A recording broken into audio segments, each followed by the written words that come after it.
Assalamu alaikum warahmatullahi wabarakatuh. Hordoftoota YouTube channel kiyya akkam jirtan nagaa keessanii nagaan kiyya bakkuma jirtanitti isin haa qaqqabu isiniin jecha har'ammoo nyaata daa'immanii nyaata baay'ee bareedaa ta'e tokko qabadhee isiniif dhiyaadhee jira. Nyaanni kunis akkuma beekamu killee fi yuugaatiidha yookaan killee fi zabaatii hanqaaquu fi zabaatii jechuudha.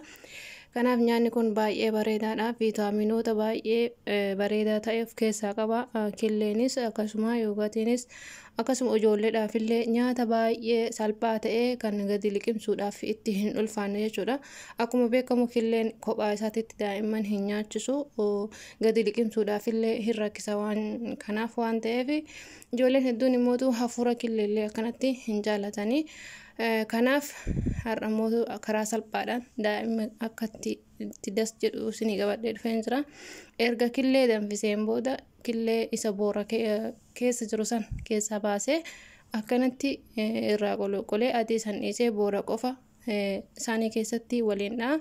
Achi booda yuugaati yookaan zabaatii itti naqee walitti laaqaa jechuudha. Akkanatti daa'imni gadi liqimsuudhaaf illee baay'ee salphaadha.